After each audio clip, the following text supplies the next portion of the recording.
সপ্তাহে একটা দিন ওর অফ ডে থাকে, আর আমরা ট্রাই করি অফ ডেতে একটু বাইরে যাওয়া, বাইরে খাওয়া দাওয়া করা, একটু ঘোরাঘুরি করা, এটা আমাদের সব সময় থাকে।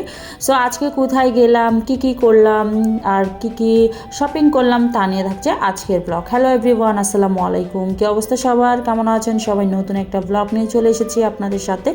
অ্যান্ড অনেক দিন পর আমি ব্লগ করতেছি। এই যে সুন্দর করে রেডি হয়ে গেলাম, ও পরেছে পাঞ্জাবি আর আমি বোরকা আর হিজাব পরেছি।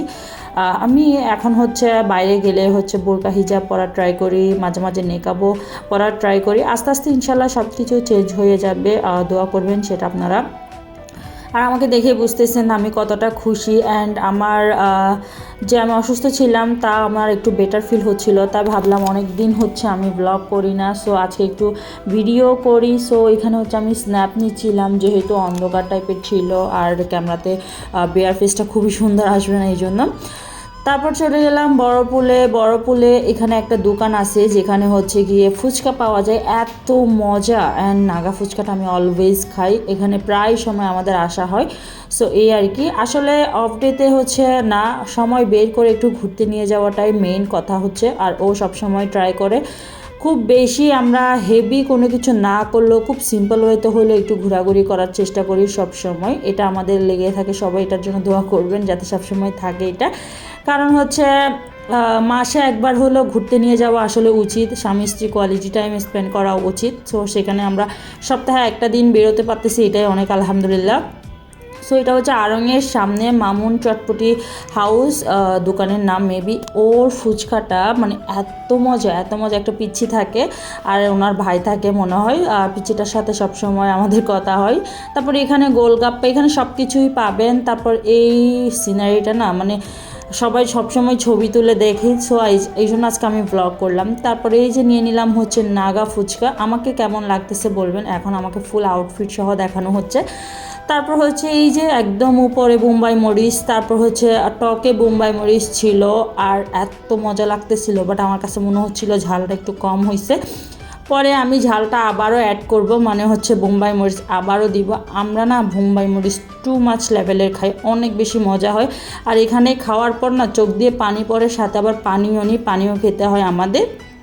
এই যে আমি তখন বলতেছিলাম যে আমার হচ্ছে মরিচ লাগবে আরও, তো উনি হাসতেছিল যে মানে এত ঝাল কেমনে খাইতে পারি। তারপরে হচ্ছে চলে গেলাম হচ্ছে সুগার শোর, এটা হচ্ছে নতুন করছে, এটা অ্যাক্সেস রোডে, মানে বড়পুলের মধ্যে অ্যাক্সেস রোডে মধ্যে পড়ছে এটা। ভাই এখানে গিয়েছিলাম কিছু আপুর হচ্ছে ভিডিওস দেখে, এই জন্য আমারও খুব ভালো লাগছিল যাওয়ার জন্য। তো ওদের মেনুটা আমি দেখাই দিচ্ছিলাম। এখানে হচ্ছে আমি ফ্রেঞ্চ ফ্রাই নিয়েছিলাম, নাগা মিট বক্সটা নিয়েছিলাম, আর কিচ্ছু নিই নাই, যেহেতু ফুচকা খেয়েছি, অনেকগুলো পানিও খেয়েছি, সো পেট একদম ভরা ছিল। তারপরেও কিছুটা অর্ডার করেছিলাম। এখানে আসার পর এতটা খারাপ লাগবে, এতটা ডিসঅ্যাপয়েন্টেড হব আমি বুঝতেই পারিনি।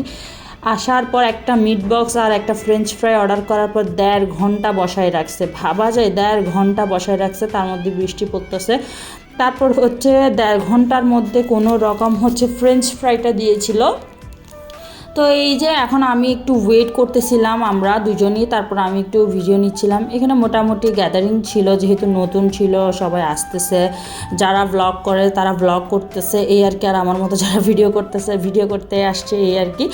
তারপর এই যে 1.5 ঘন্টা পর হচ্ছে ফ্রেঞ্চ ফ্রাই আসছে, এটা খাইতে খাইতে এটা খাওয়া শেষ হয়ে আরও 10-15 মিনিট পরে মিট বক্স আসছে। ফ্রেঞ্চ ফ্রাইটা নেওয়ার পর আমার খুবই খারাপ লাগছে, 120 টাকার মধ্যে এইটুক কোয়ান্টিটি দিয়েছে। আমি জাস্ট নেওয়ার পরে এইটা ভিডিওটা করেছিলাম, জাস্ট এই কয়েকটা ফ্রেঞ্চ ফ্রাই দিয়েছে, এটা খুবই দুঃখজনক। কারণ এতগুলো টাকা নেওয়ার পর হচ্ছে গিয়ে এখানে কম কোয়ান্টিটি দেওয়া, এটা আসলে ঠিক হয় নাই। তারপরে ফ্রেঞ্চ ফ্রাই খাওয়ার পর হচ্ছে আমরা ওয়েট করতেছিলাম মিট বক্সের জন্য, আর এখানে বৃষ্টি পড়তেছিল। আমার জামাই যে রাগ উঠতেছে আমার উপর, মানে কেন আমি এই জায়গায় নিয়ে আসছি, যেখানে যা দেখি তা করতে হবে কেন, ও আমাকে বলতেছিল। কারণ ও আমাকে হাসি মুখে বের করেছিল, কিন্তু ওদের বিহেভিয়ার থেকে শুরু করে ওদের কাজ কারবার সব কিছু দেখে আমারই মেজাজটা খারাপ হচ্ছিল। কারণ এতক্ষণ সময় ধরে কি করতেছে আল্লাহ জানে। পরে হচ্ছে আমি ভিডিও নিচ্ছিলাম, তারপর এখানে আমি কি কথা বলতেছি না বলতেছি সব কিছু আপনারা শুনেছেন। ও আমার সাথে রাগ দেখাচ্ছে, এই জন্য মোবাইল দেখতেছে, আমার দিকে তাকাচ্ছেও না। মানে তার সাথে তো বৃষ্টি পড়তেছে, ভালোও লাগতেছে আবার খারাপও লাগতেছে, কারণ 1.5 ঘন্টা মানে অনেকটা সময় এরকম বসে থাকা আসলে ঠিক না। আর আমাদের সময়ের মূল্য আছে, বিশেষ করে ও সময় কখনো নষ্ট করতে চায় না। তারপরে এই যে ফাইনালি মিট বক্সটা আসছে, এটা আসার পরে মোটামুটি খেতে ভালো লাগছে, বাট চিকেন একদমই না দেয় নাই বললেই চলে। কয়েক পিস চিকেন দিয়েছে, বাকি সব ফ্রেঞ্চ ফ্রাই আর হচ্ছে সসেস দিয়ে ভরাই রাখছে। এখানেও আমার খুব একটা ভালো লাগে না, মানে জমে নাই আর কি। এটা নিয়েছিল মেবি 250 টাকা নাকি 60 টাকা নিয়েছিল। তো এটা খাওয়ার পরও আমার কাছে ভালো লাগে নাই, তারপর আমি একটুখানি খেয়ে আর খাই নাই। মানে আমি সব দিক দিয়ে আজকে বকাই খাচ্ছিলাম। ও আমাকে বলতেছে এটা খাওয়ার জন্য এখানে আসছি, এখানে তো চিকেনই দেয় নাই। তুমি বলতেছে যে মানে ভালো করে রিচার্জ করে কেন আসি না। আসলে ভাই আমি তো জানতাম না, সবাই এত সুন্দর করে করে ব্লগ করতেছিল দেখেই তো মনে হচ্ছিল যে খুবই ভালো হবে এই আর কি। তারপর খাওয়া দাওয়া শেষ করে চলে গেলাম স্বপ্নতে গিয়ে হচ্ছে বাসার কিছু টুকিটাকি শপিং করলাম, যা যা লাগে, ডাল চাল পেঁয়াজ রসুন যা যা লাগে সব কিছু নিয়ে নিলাম। শপিং করে বাসার দিকেই চলে যাচ্ছিলাম। আজকের ব্লগটা এখানেই শেষ করতেছি। সবাই ভালো থাকবেন, আল্লাহ হাফেজ।